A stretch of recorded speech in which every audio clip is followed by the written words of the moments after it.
Well now, are you settled? If so, then let's do our little trick. Keep your eyes barely open, not enough to focus, just enough to let the room soften into shadow. Let the shapes lose their certainty on their own, and you'll find that the longer you try to stay awake, the sooner sleep will come. Sink into the bed beneath you. Let it take your weight completely, as if you're being held in place. Breathe slowly and don't move. And if you hear something, stop moving nearby, not leaving, just stopping. Stay exactly as you are. It hasn't decided yet. Now, let's begin tonight's stories.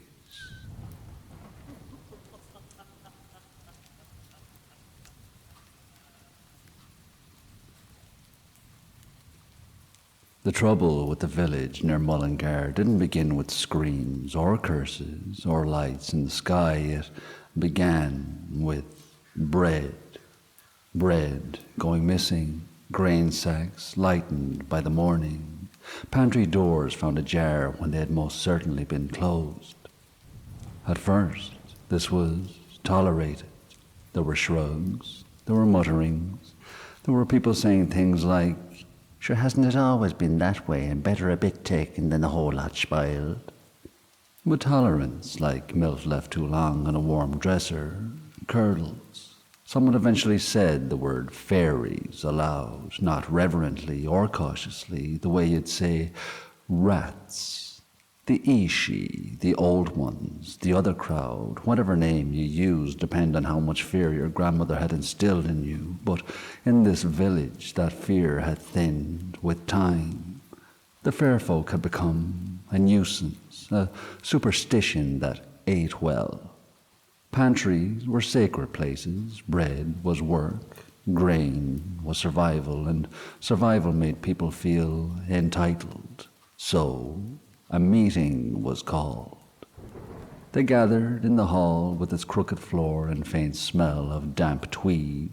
Men stood, women folded arms. Everyone talked at once until someone banged the table hard enough to make the lamps shiver.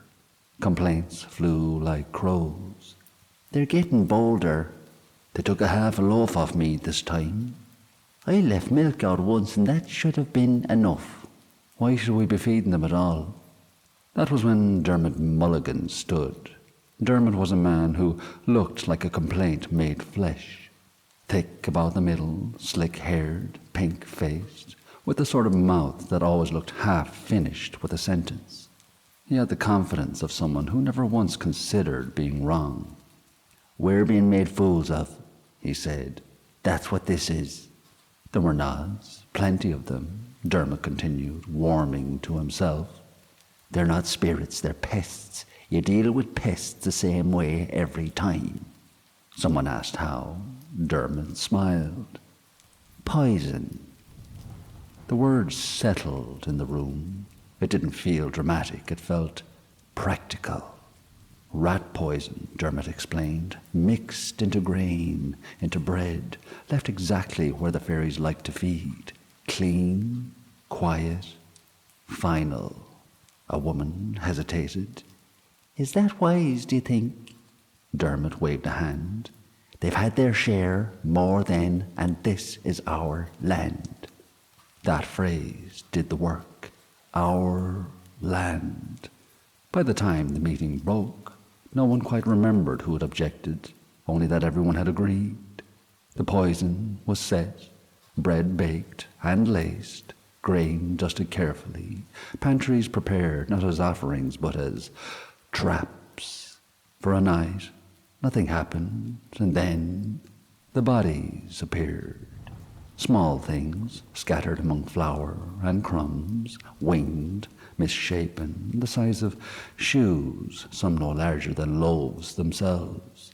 Their faces weren't pretty, nor kindly, sharp teeth, Skinny limbs, ugly things, really. People stared, some crossed themselves, but most said nothing. They were swept up, disposed of, buried shallow or burned quickly. The pantries were cleaned, and for the first time in weeks, the food stayed where it was put. Problem solved. Or so it seemed. What the villagers didn't know, and what I, the narrator, will state plainly because folklore is nothing without consequences, was that not all of the Ishi had eaten. Some had watched. Some had smelled the wrongness in the bread. Some had learned long ago what humans were capable of when they decided something was theirs. And those that survived didn't scream, they didn't strike, they met. There was a gathering of the Ishi somewhere no human foot would willingly tread. Nothing about the meeting was loud or ceremonial. No bargains were struck in thunder. No curses were shouted. They simply agreed. Dermot Mulligan noticed the change first. It began at his feet. Grass clung to his boots. That wasn't unusual, except that it didn't fall away when he walked. It stayed, pressed, sank. By evening there was soil crusted up to his calves, as though the earth itself had decided to travel with him. He scrubbed, he swore, he drank. The next day flowers bent toward him. Poppies folded into his sleeves. Moss crept along his coat like damp. People laughed at first. "Dermot, you're growing a garden, are you?" He laughed too, though it sounded tight.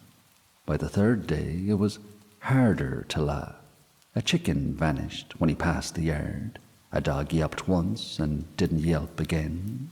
The very ground beneath him darkened, then absorbed. Dermot began to swell, not with fat, with things.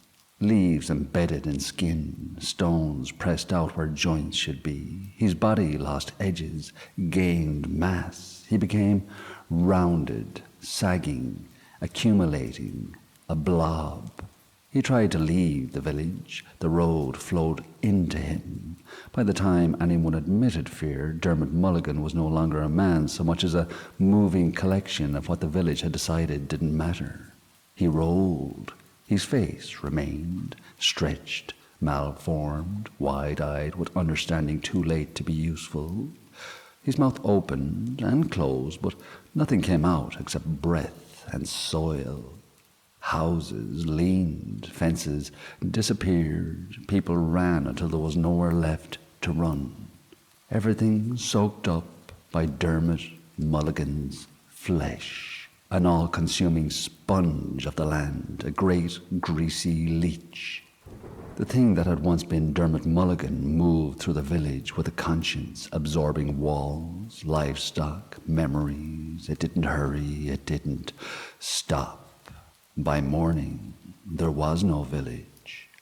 Later generations spoke carefully of the place near Mullingar. They said the land there felt heavy, that pantries were kept full and offerings were left without complaint.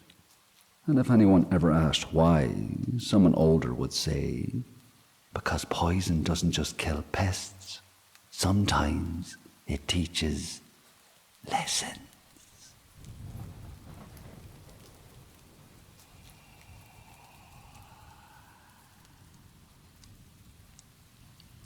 They called him Farmer Connolly when they wanted to sound polite, and Colm Connolly when they were out of earshot and felt brave enough to make him smaller by using his first name. He lived a short walk beyond the last good house, where the road gave up trying to look civilized and turned to ruts and grass. The land around him sat low and dark, and the air there carried the sort of damp that never quite left your clothes. His yard was plain. His barn was plain. His sheds were plain. His face was the same.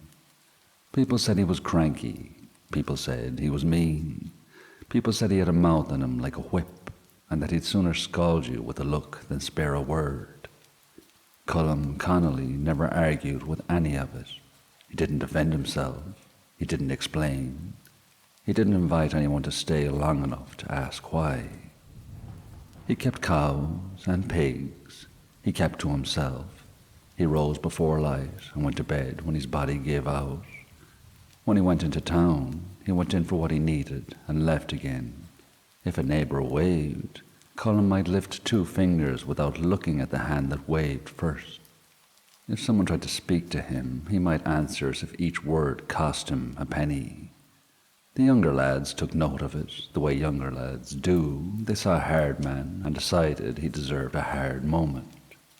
They heard the stories about him turning people away and took it as permission. They looked at his solitude and mistook it for weakness.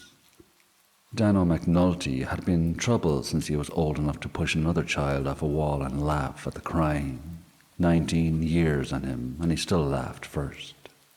He walked like the road belonged to him and spoke like every room he entered ought to make space. He had a sharp face and a sharper tongue, the kind of young man who could smile at your mother then trip your little brother outside the chapel. When Danno decided he was going to play a prank on Farmer Connolly, he said it as if he was doing the parish a service. "Someone needs to take the sting out of him," he told 2 lads at the back of the shop where men stood around and acted as if loitering was a trade. "He thinks he's king of that barn."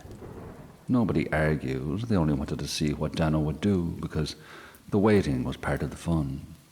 He made the dummy himself. He found old clothes that had been left to rot in a shed. He stuffed them until they held a man's shape. He tied the joints together so they wouldn't sag.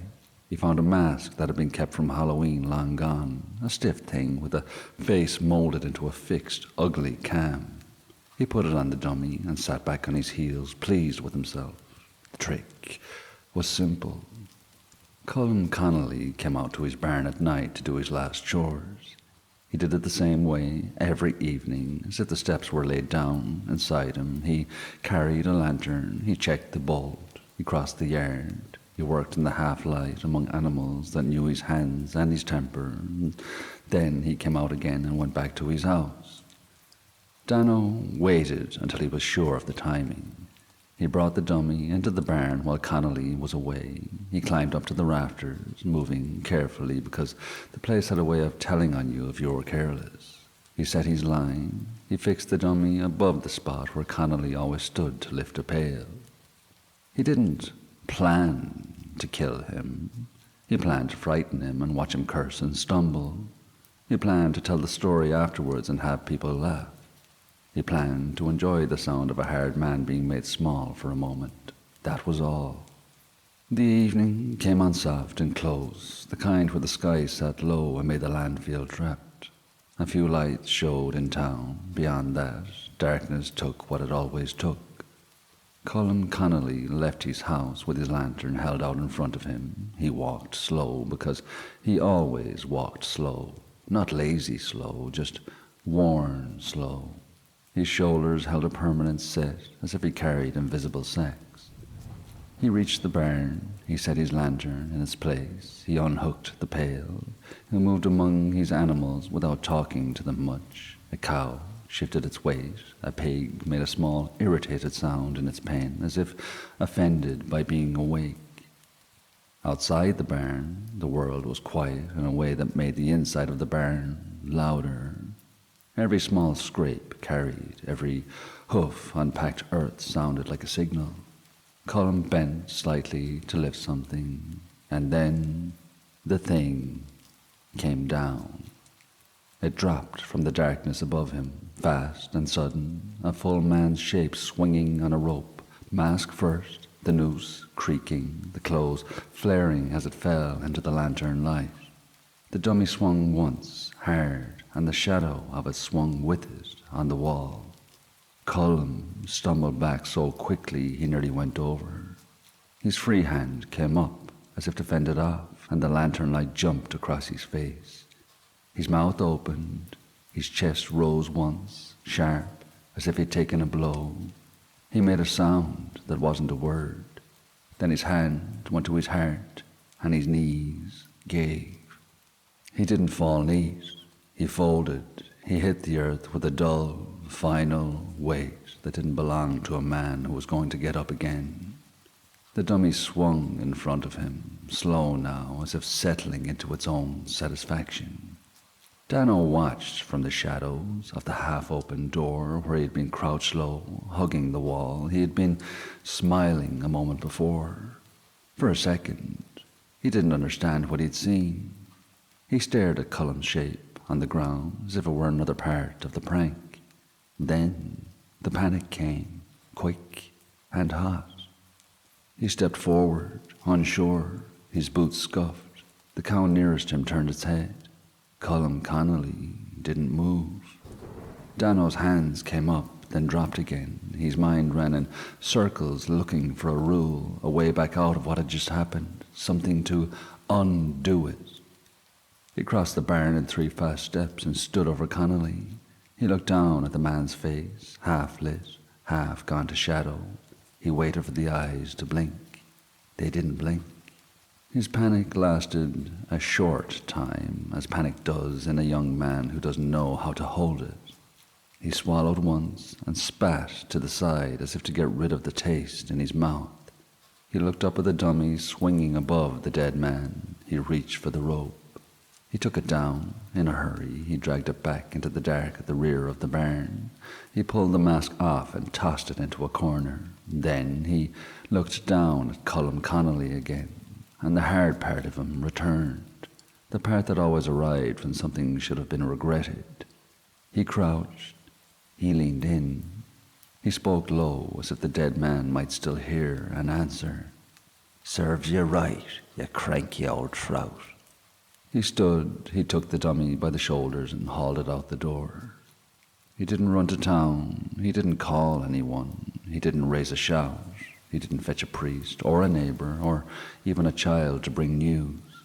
He simply carried the dummy away and dumped it in a hollow where rainwater gathered and nobody bothered to go. He returned home as if nothing had happened.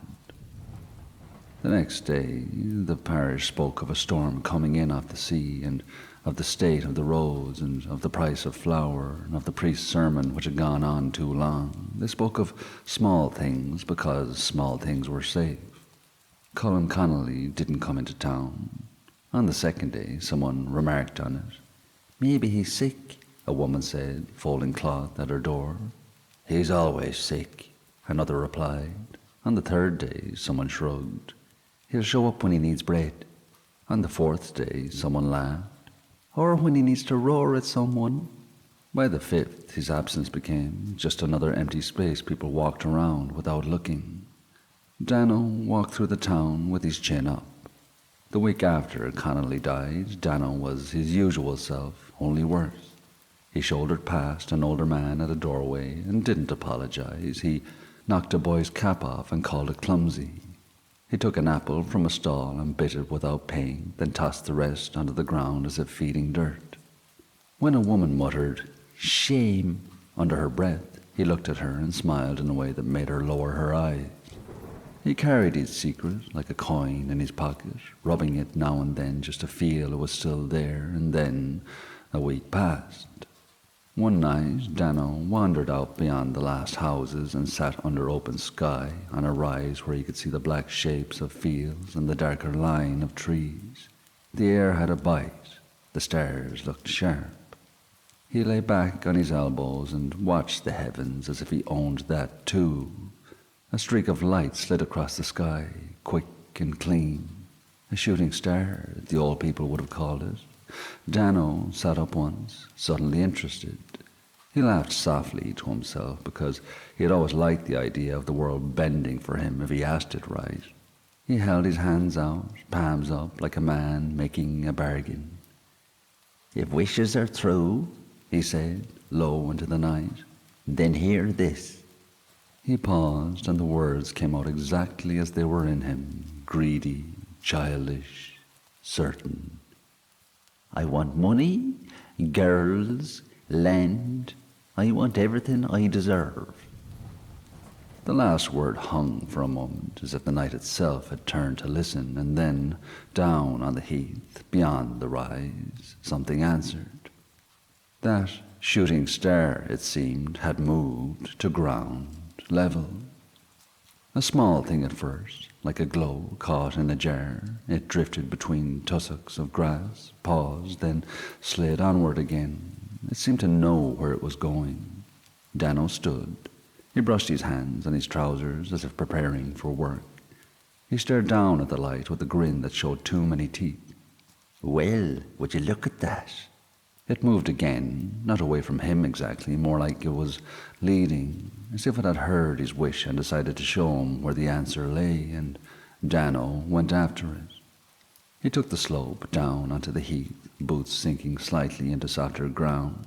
The light kept ahead of him by just enough to make him quicken his pace.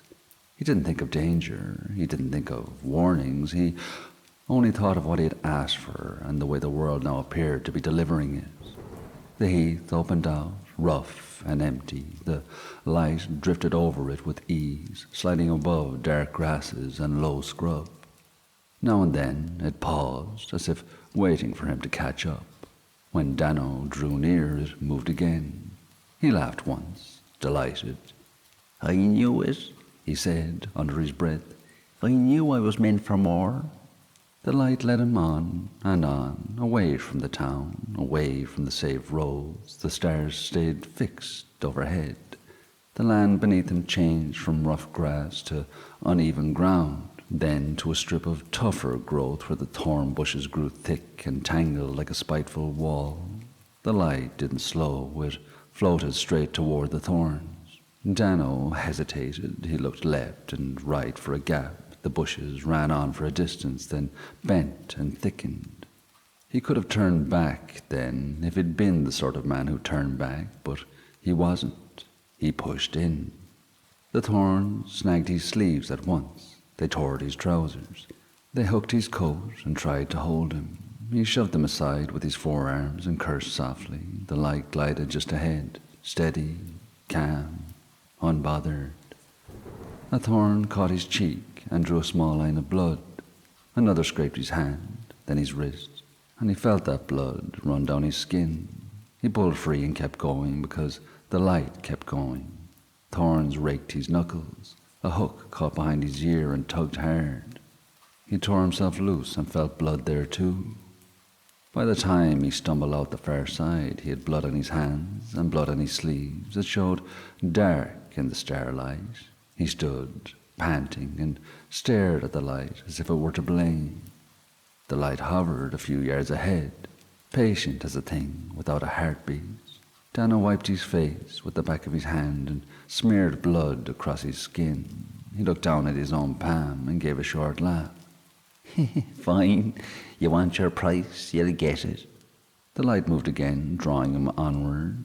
The land sloped down gently now, and the air smelled different. There was a sour note to it, like old earth and old dung. Danno didn't recognize it as warning. He only thought of farms, of land, of what a man might gain if he found the right place.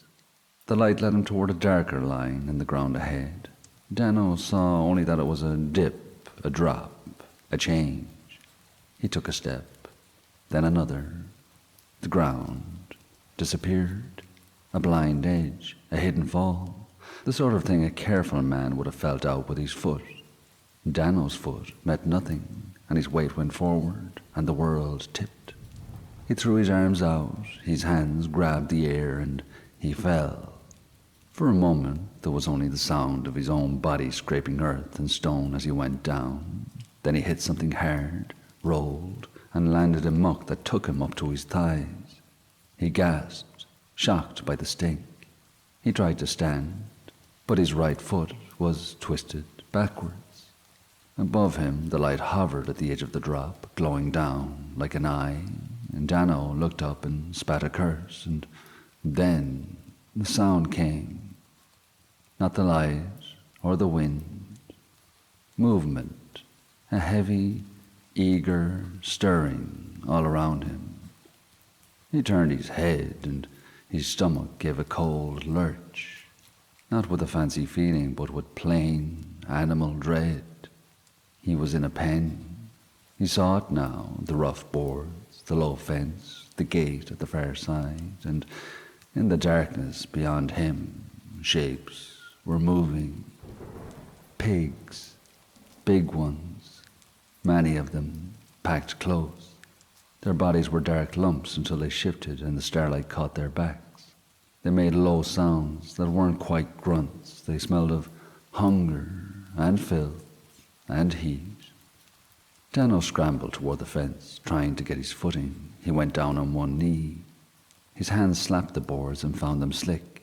A pig moved in, then another, then 3 at once. He shoved at the nearest snout and felt the strength behind it. It pushed back, blunt and relentless.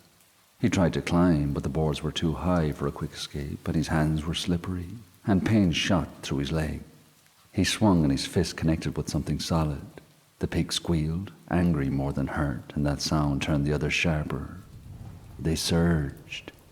Danno screamed high, and the sound didn't carry far. It was swallowed by the pen, by the boards, by the night, by the indifference of land that had seen worse.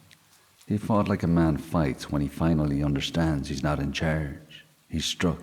He clawed at the fence until his nails tore. He hauled himself up a few inches and felt his bad leg yanked down by weight and teeth. He fell back into the muck, and they were on him. The world became bodies and heat and pressure.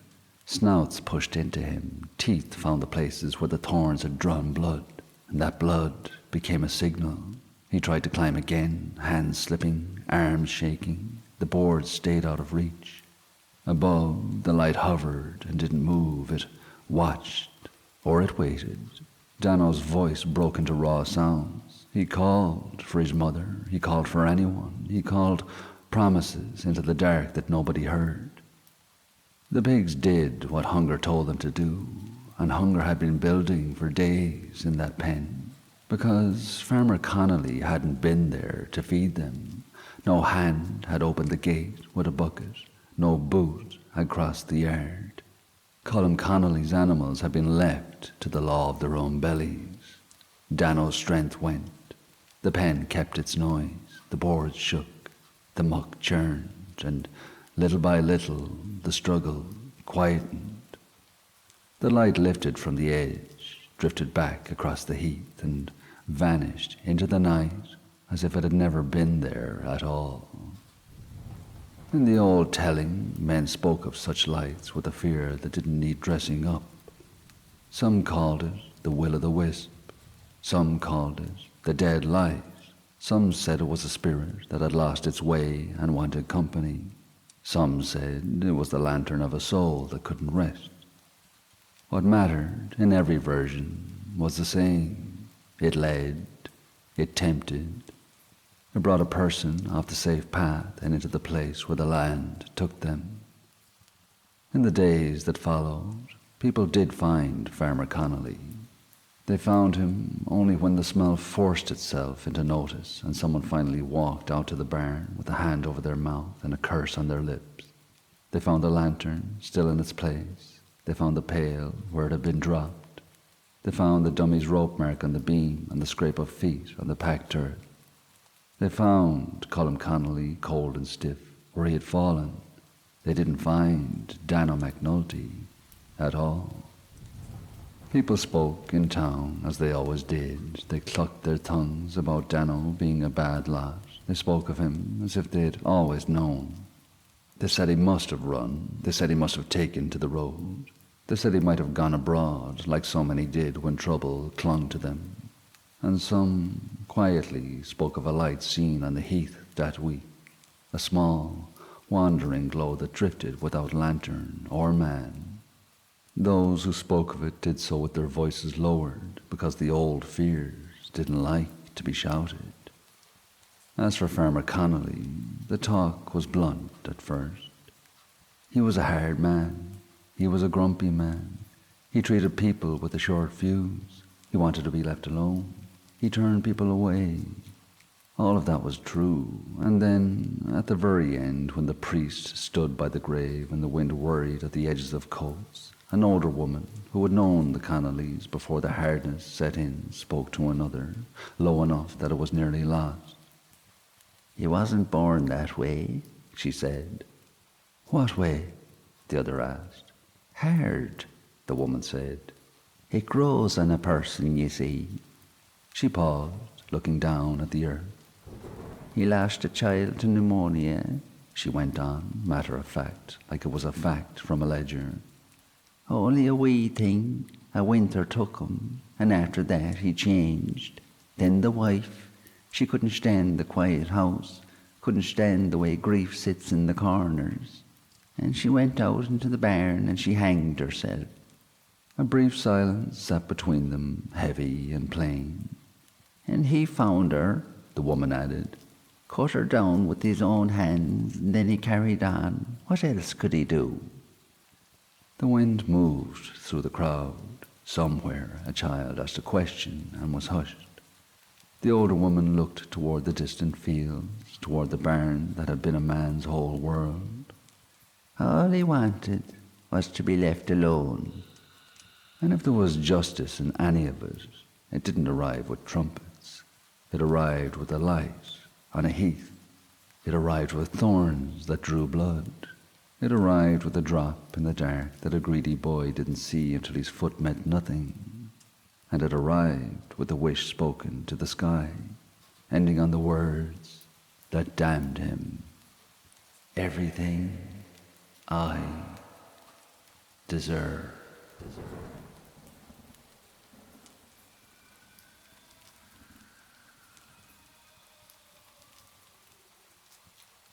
His name was John Darcy, and John Darcy took 5 days off work because 5 days felt like the right amount of time to disappear without raising questions. He told his supervisor he needed rest. That was true, as far as it went.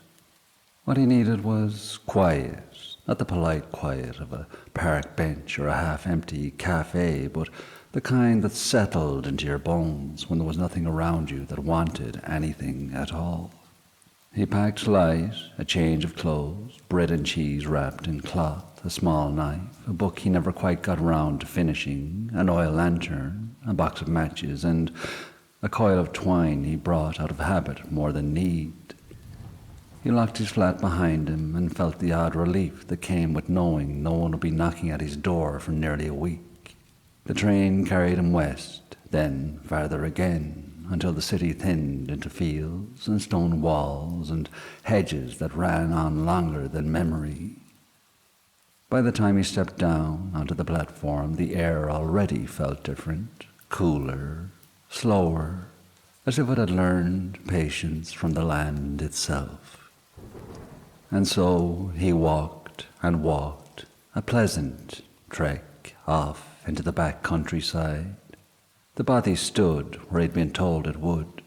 2 stories, slate roof, narrow windows clouded by age. It sat back from the track, half sheltered by trees as though it preferred to be overlooked. John stood for a moment with his bag in his hand, taking it all in, listening to the absence of sound. Nothing moved. The first afternoon passed quietly. He swept the floor, opened the shutters, stacked his provisions on the table as though he were settling in for longer than he actually was. He took a short walk along the nearby path, more out of habit than curiosity, and returned before dusk. That night he lit the lantern, ate simply, and slept without dreams. The second day dawned clear. John packed bread and cheese into his bag and set out for a longer walk, following a narrow track that wound through trees and opened into rough ground beyond. He walked without hurry, stopping when he felt like it, sitting on a rock to eat his little bit of lunch. And had he looked back then, just once, he would have seen a figure standing at the edge of the trees, far off, in the distance, a man, or the shape of one, upright, still, hands at his sides. He appeared to be holding something in each hand, something coiled or bundled in his left hand, and something that glinted slightly in his right, a small object. John, however, was oblivious to the figure. He returned to the bothy in the late afternoon, pleasantly tired, and slept that night as soundly as the first. The third day came, and he walked again, not as far this time. The land felt different in places. It wasn't hostile exactly, but attentive, as though it noticed him passing.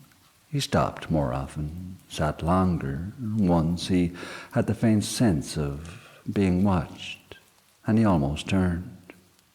Had he done so, he would have seen the figure again, farther off now, standing where the ground dipped. It didn't move closer. It didn't move away. John went back to the bothy before dusk. That night, as he was settling in, there came a single firm knock against the wall. John sat up in bed, listening. The sound didn't repeat. He told himself it was the house settling, the wood shifting with the cold. He lay back down, and he slept.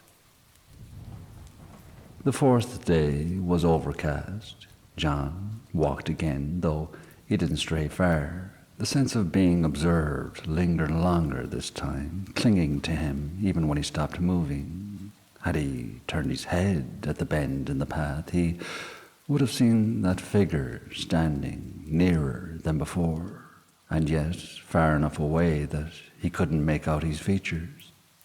But John didn't see him. Instead, he returned to the bothy early.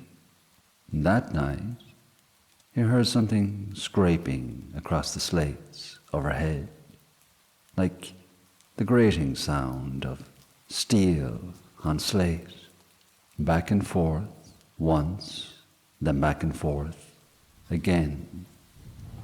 John lay rigid in his bed, staring at the ceiling, counting his breaths until the sound stopped. He didn't light the lantern. He didn't rise to look. He packed his bag at first light. That fifth day was bright, and it was cold. John locked the bothy behind him and set off toward the station without looking back until he reached the rise in the path.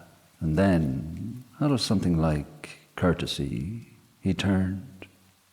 And this time, he could see the figure standing at the edge of the trees, still watching, holding something in each hand. He gave a sort of halfway, but the figure stayed still. John turned away, and he left. He was leaving.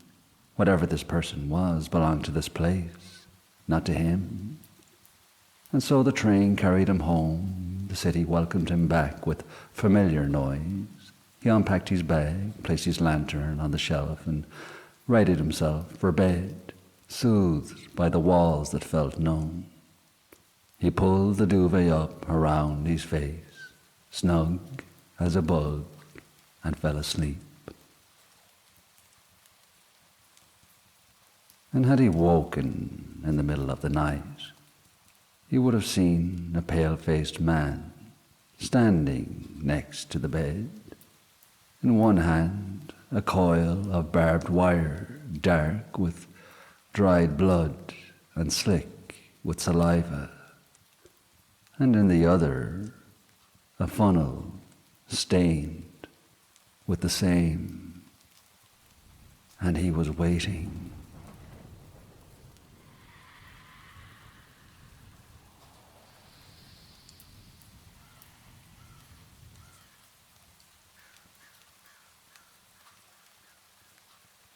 Heather O'Naughton had learned early how to make little go a long way. Her house sat low at the edge of a narrow road, the stones blackened by weather, the roof forever needing something it couldn't afford. The rooms were small, the light was sparse, and the air always carried the smell of boiled potatoes or burnt wax. It wasn't the house she would have designed for herself, it was simply the one she had. She had 2 children, Quiva, quiet and watchful, and Donal, who asked questions faster than answers could be given. Their father had died underground, crushed where the earth gave way without warning. After that, Heather learned to count food before counting days. Yet even in that house, even in those years, Heather drew. She drew on scraps of paper, on the backs of notices, in the margins of books she borrowed and never returned. She drew patterns for walls she would never own, rows of small figures repeated again and again, each one slightly different. Men stooping, women carrying baskets, children running, all of them simple, clean shapes, arranged in long, patient lines. Not flowers, never flowers, people. She saw them everywhere, in the way neighbors leaned against door frames, in the bend of backs at the end of the day, in how hands reached for cups, for tools, for one another. She drew them until her fingers ached, and every night, as she always had, she left food at the back door. A chunk of cheese, a potato split and salted, whatever could be spared. It wasn't new or it wasn't desperate, it was just her way. Maribel Colehurst came into Heather's life like a miracle that had learned how to smile. She arrived with gloves too fine for the road and a voice that sounded like confidence. She praised Heather's eye, her sense, her originality. She spoke of opportunity and patronage and sisterhood, and Heather, starved for kindness as much as for food, believed her. Heather showed her the drawings. Maribel nodded, asked questions, took notes, and then she took everything else. The wallpaper appeared first in catalogues, then in houses Heather would never enter except in passing. Maribel's name sat neatly beneath them, praised for her bold use of human motifs and moral repetition. Heather said nothing. She fed her children, she left the food at the door, and she kept drawing. The house of Noel and Lily McSwiggan stood 3 roads over and 1 class up. New money, people said, money loud enough to hear itself think.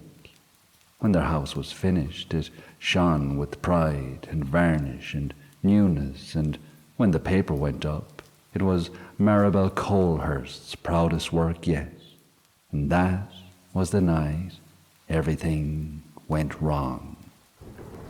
The next morning, the McSwiggans were found sitting on the side of the road, wrapped in blankets, barefoot. Lily was crying, Noel was talking. A neighbour pressed a cup of tea into Noel's shaking hands. "Right," Noel said hoarsely. "Right, I'll tell it. I'll tell it, because if I don't say it out loud, I think I've lost my senses entirely, okay?" "We haven't," Lily said sharply. "We haven't lost our senses. We were attacked." "By wallpaper," Noel said. Lily turned on him. "Don't say it like that, though." "Well, how am I meant to say it, Lily? The walls rose up against us." "They didn't rise," she snapped. They peeled." There was a pause. "Okay, they peeled," Noel repeated faintly. Lily pulled the blanket tighter around her shoulders. "We went to bed," she said. "That was the start of it. We went to bed like normal people. I even said, 'Isn't this grand, Noel? Doesn't it make the room feel taller?' I didn't answer," Noel muttered. "I was asleep. And that was when I heard it," Lily continued. "A sort of scuffling, like shoes on dry ground or inside the walls." Noel nodded violently. Yes, exactly that. I thought it was rats. I sat up. I said, 'Lily, there's something in the walls.' Yeah, and I said, 'Don't be ridiculous, Noel. We paid a fortune for this house.'" She swallowed. "Then the sound got closer." "How close?" a neighbour asked. "Close enough I could feel it," Lily said. "Like breathing, but not breathing. Like waiting." Noel leaned forward, eyes wide. "Yeah, and then the paper rippled." "Rippled?" the neighbour repeated. "Yeah, like water." Noel said, like someone had thrown a stone into the wall. And then, Lily whispered. didn't they step out? A long silence. How many stepped out? Someone asked carefully. Lily laughed once, sharp and broken. How many? Oh, hundreds. Noel clutched his cup. Little people all over the place, up the stairs, across the ceiling. One of them climbed up the wardrobe like it had been waiting its whole life to do it.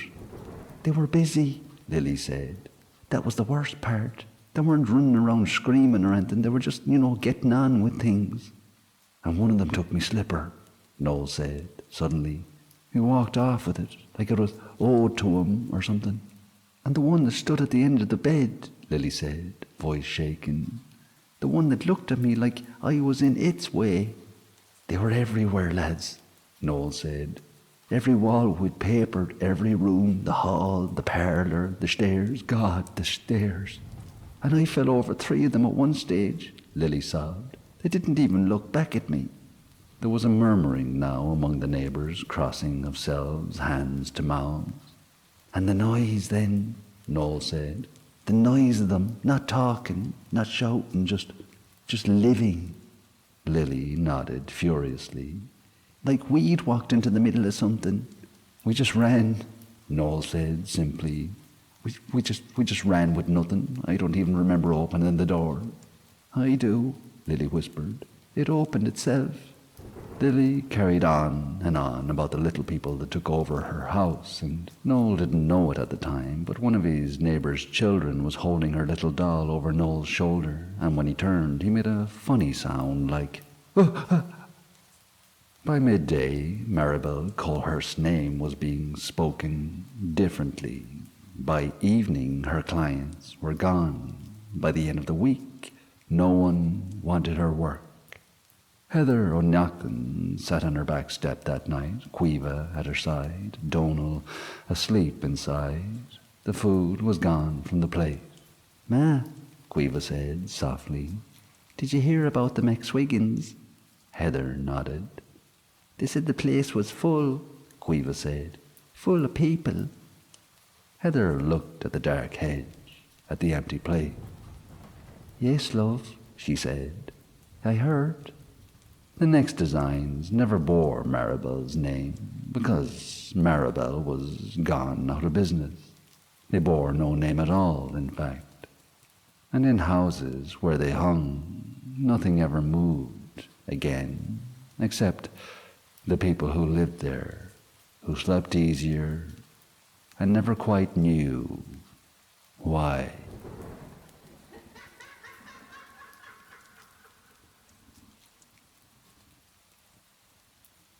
He climbed down into the Dublin sewer as if the city above had already sealed itself shut. The iron ladder was slick with damp, each rung biting cold through his boots and palms. Water dripped steadily from the brick ring above, each drop striking the channel below with a sound that travelled too far in the dark. His coat brushed the wall as he descended, heavy with river damp, hanging long and dark past his knees. When he reached the final rung, he paused. His hair hung forward in tangled wet strands, hiding his face completely, and in the weak light spilling down from the street above, he looked like a figure cut loose from detail. Coat, boots, hair, and nothing else. He stepped off the ladder. The sewer opened around him in a wide brick arch, high enough to walk upright. The water ran shallow through the centre channel, slow and black, carrying a stink that clung to the back of the throat. The air was close and still. Sound lingered here longer than it should have. And so he stood, and he listened. Only water, only the drip, only the long tunnel stretching away. He drew a slow breath and shut his eyes. For a moment there was nothing, and then he opened them. Light flared behind his gaze. It wasn't warm or a flicker, it shone hard and steady like flame held inside glass. Brick joints sharpened under it. Damp stains rose into clarity. The tunnel took shape in harsh detail, and the walls changed. Writing bloomed wherever his eyes rested. Pale lines hovered just above the brick, thin and sharp, layered so densely there was scarcely a hand's width of bare wall between them. Some warnings were large enough to read at a glance, others were small and cramped, written as if the hand that made them had been shaking. Keep out, turn back, don't answer the calling. Death walks ahead, leave while you can. The writing faded the moment his gaze shifted, returning the wall to plain brick. He didn't speak the words. Instead, he began to walk. His boots moved quietly through the water. The sound traveled down the tunnel and returned dull and stretched. He moved without hurry, as though time itself had thinned down here. After the first bend, he saw bones. They lay half buried along the raised edges where the water never fully reached. A skull rested on its side, jaw missing. A rib cage lay collapsed inward like a broken basket. A hand lay open and the mock small bones still joined. Some remains had been there for long enough to settle into the brickwork itself. Others had not. He stepped carefully around them and didn't slow. A sound rose from far off in the tunnels. At first it might have been mistaken for a scream. It carried the length and pitch of pain. But it didn't break or plead. It held steady, repeating in long pulls of sound. It was hunger. He stopped. The writing near his eyes sharpened. Do not answer. Do not call back. He waited until the sound faded, and then he walked on. At a junction where a side tunnel branched into deeper shadow, the warnings thickened where his gaze slid. They will use your face. They will use your voice. He took the main passage and left the side tunnel untouched. A scrape followed, light, careful, as if nails dragged along brick and lifted away. It came from above him, then behind him, never straight ahead. He slid his right hand from beneath his coat. A green fire crawled across his knuckles and fingers without heat. It burned steady, answering him as naturally as breath. The writing nearest his hand brightened where the light touched it, the symbols seeming to tighten, as if pleased to be seen.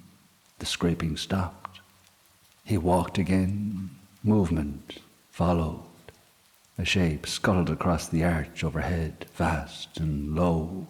His eyes caught it mid-motion and held it. The thing clung to the brick, limbs spread wide, human in outline, wrong in the joints. Its skin was bare. Scars crossed it in deliberate patterns, cut deep and repeated, some healed thick, others still raw. It stared down with eyes that didn't recognize him as a man, and then it withdrew quickly into the darkness. More shapes followed, one in an alcove, another pressed into the joint where the pipe met stone. Soft skitters multiplied overhead, and yet he kept walking. The tunnel sloped downward, brickwork older now, patched and uneven. The warnings grew heavier. Light, his pain, silence, his life. Something dropped from above and struck the water beside him, splashing his boots, and it rose too quickly. The scars were clear now, the mouth opened, and the hunger sound came from it directly. He raised his hand, green fire flared. He thrust his palm forward. The light snapped out in a hard lash and struck the creature squarely. It was thrown back into the wall, shrieking. No blood followed, no wound opened. It scrambled away into shadow, sound fading fast. The tunnel came alive with motion. He lifted his hand again and sent a flare upward. The green light burst beneath the arch, holding for a heartbeat. Dozens of them were revealed, clinging to brick, pressed into recesses, hanging above him like a living stain, scarred bodies, pale faces, mouths parted in silent hunger. The light touched a few. They dropped into the water, screeching thinly, writhing until they dragged themselves away. The rest withdrew into deeper shadow, and he walked on. The charm came back to him then, the memory, the river outflow late at night, the city quiet, moonlight silvering the water. He had crouched among the weeds and rubbish and found it caught where the sewer emptied into the river. It hadn't been forged. It looked grown, thin and sharp, its surface marked with small cuts that served no ornament. And when he touched it, cold travelled up his arm and certainty followed. What he sought lay within. And then the memory faded. The passage widened into an old chamber of stone. The water pooled deeper. The hunger sounds quieted, replaced by something softer, a crying, a woman's voice. He moved toward it. In the far corner crouched an old woman, arms wrapped tight around herself. Grey hair hung loose. Her shoulders shook. She lifted her head. Recognition crossed her face before fear. "Fiacra," she whispered. He stopped. "Mother," he said. She shook her head hard. "No, you shouldn't have come down here." He stepped closer.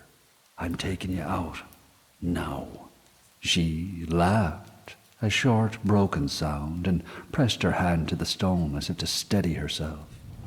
"You can't, not anymore." He saw her arms then, symbols carved into her flesh, old lines beneath new ones, her own hand unsteady in the work. "I can hold them back. I've done it already." Green light stirred faintly along his fingers. Her eyes flicked to it and then away. "It hurts them, but it doesn't stop all of them." "It can and it will," he said. She tried to stand. Her legs failed her at once. She made a small sound of surprise, then another, thinner, and pressed her arms tight against herself. Above them, something scraped. "You feel it, don't you?" she said quietly. He didn't answer. "They've been waiting for this part." "You're coming with me now," he said. She reached out and caught his sleeve, fingers digging in with more strength than she should have had. "Listen to me. I carried you. I named you. I hid you when they would have taken you too." Her grip faltered.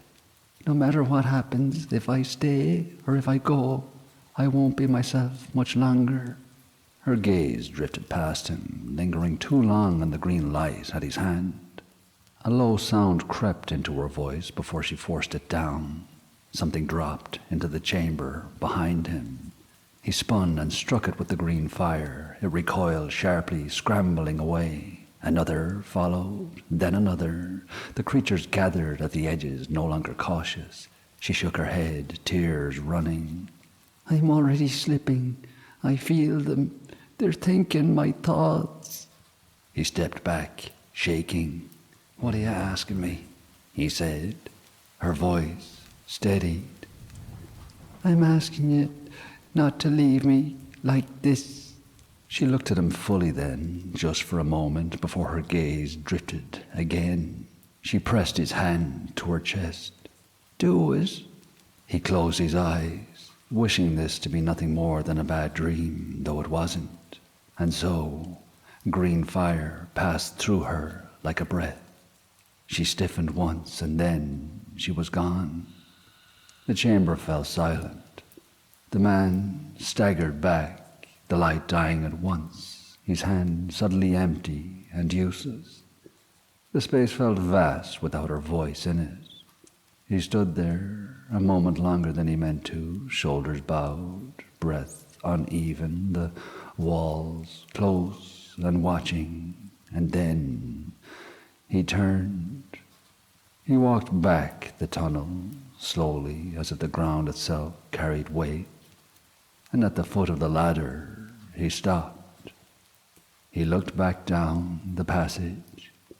A single tear slipped free and vanished into the shadow that hid his face. He raised his hand. A green light charged, and then a green blaze flooded down the tunnel, filling it from wall to wall. The hunger sounds ended, and then he climbed. The creatures beneath Dublin were once human. They were inmates of an asylum taken by a madness that spoke in old tongues and marked the body from within. When prayer and medicine failed, a witch man was brought in. He carved symbols into their flesh, believing the marks would drive the slua out. They didn't. The symbols, in fact, trapped the host inside. Ashamed and afraid, the staff brought the inmates into the sewers under the cover of night, drugged and silent, hoping they would die unseen. They didn't. The woman was a nurse who helped carry them down. She was left behind when panic broke the plan, and her fairy blood slowed the change, but it didn't stop it. Her son inherited that same blood. That was why he could walk the tunnels.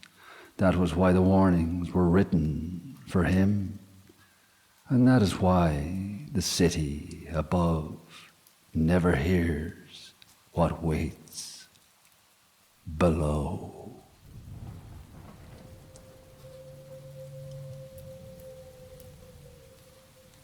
When you wake in the morning, please like, subscribe, and maybe leave a small comment and tell me where you're listening from. Those quiet words and clicks are what keep this place alive. The small signs that let these stories return. Come back every night and let this be your resting place. Good night.